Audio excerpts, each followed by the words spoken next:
Well, hello again, YouTube. I got an interesting one for you here today. It was Friday.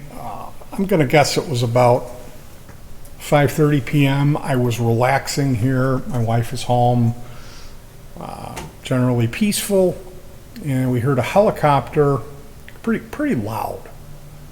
And my wife went on, said, "What's with the helicopter?" She went on Facebook and found someone else had made a similar comment, that 5 police cars that went whizzing by and a helicopter. We heard the helicopter coming back, so she went out to investigate and saw 2 helicopters, and then came back in and found what had happened.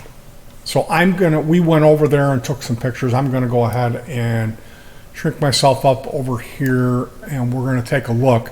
I've got some photos that we took and some photos that were taken by someone else. So basically, we'll start out. This is a short clip that shows the neighborhood. It's overcast, but generally a very nice day today. And here's the other footage that I took. How does this?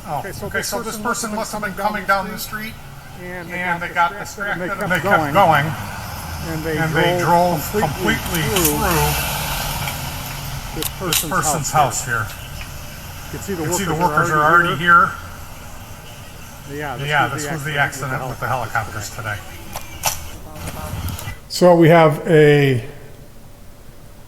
it's a T street, and this black truck drove straight through the house at the end of the T. This is why I would never, ever purchase a home at the end of a T street.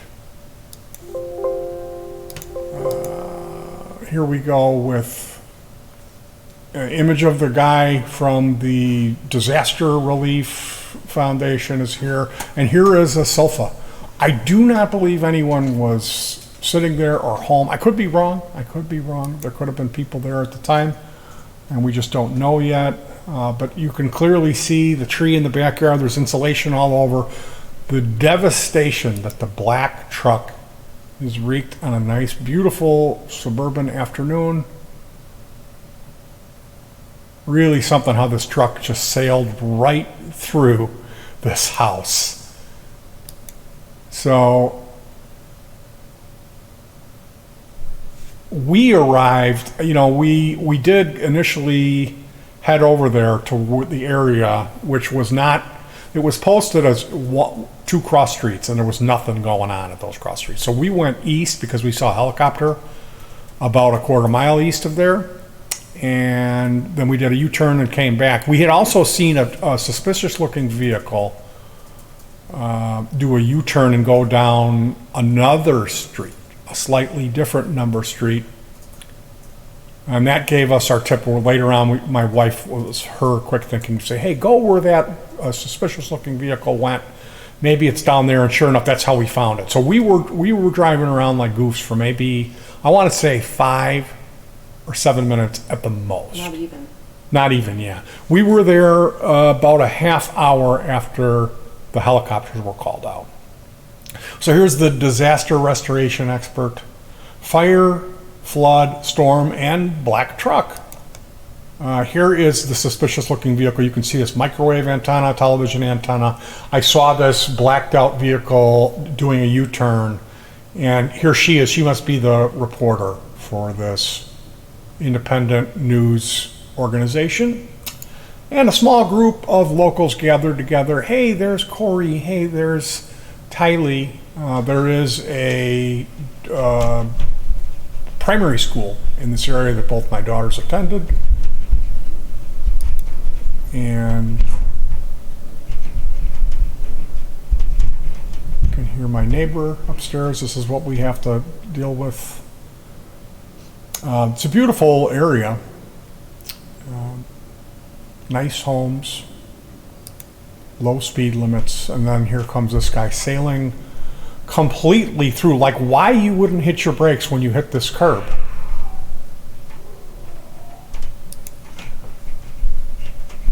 And now we'll go to the photos of the truck.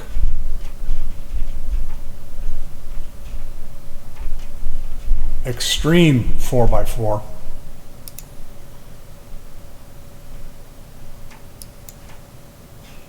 We can see the wrecker back here. And there's some police on site. Oh, here's a woman. Here's a woman on the property. It's a blonde-headed woman in one of the photographs in the backyard with the cop. So maybe she was home. Hopefully she was not sitting on that couch. I don't think she would be standing there if she was, but hopefully there was no injuries. This is again a shot of the rear of the house with everything, all of the messes in the back.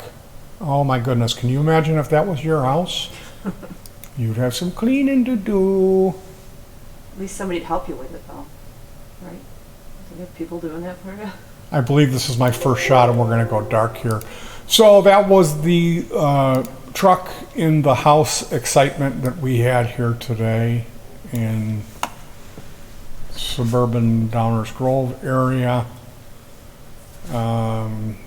Which, I mean, could this happen to anybody? We all get distracted. We all have driven when we probably shouldn't have driven, whether that be from overzealous consumption of inebriant or lack of sleep. I would say people driving while tired or arguing in the car. You get into a fight with your significant other and you're driving aggressively. This type of stuff can lead to deep regret. So just be careful and don't drive when you shouldn't be driving. Especially if you have a partner. That's the main thing, is there's no shame in, well, I was drinking, you weren't. You're driving. I mean, does that make me less of a man because I handed over the keys? Because I had 8 drinks at the party? I don't think so. I do not think so. I think it's an absolute no-brainer and the responsible thing to do. But again, you hear stories about, oh, well, he would get in the car and drive and go about 2 blocks down the road to where no one could see and then pull over and switch. Just out of embarrassment of letting the woman drive, where I think that's old-fashioned and it's charming, but there is no shame in doing the right thing when you're operating heavy machinery. So let's be careful, let's be safe, let's never text and drive. Let's never play with the phone when you're behind the wheel. You can pull over if you have to do that. It seems to me that people have fallen into a habit of, well, when I'm coming home from work, then it's okay for me to make my phone call. And I've talked to people that I will say, do I need to get off the phone? They go, oh no, I still have a couple, 10 minutes before I'm home yet. Which to me makes me feel like I'm only worth that time of a shared task. It hurts my feelings. So driving and texting is never a good thing. And again, I don't know if this was the case. Did this person know? Did they drive? The truck had to be pulled out by another truck too. There's That doesn't surprise me. That's what, all the mud on the ground.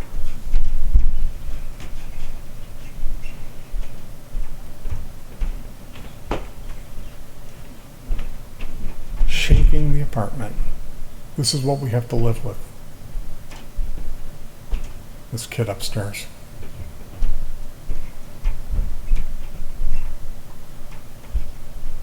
All right, you guys, I'm going to cut you loose. Take care of yourselves. Try to stay cool. If you have one, hug your pets. Give them an extra treat from Petey, and peace. Don't drive through any dwellings. Brake is on the left. Gas is on the right.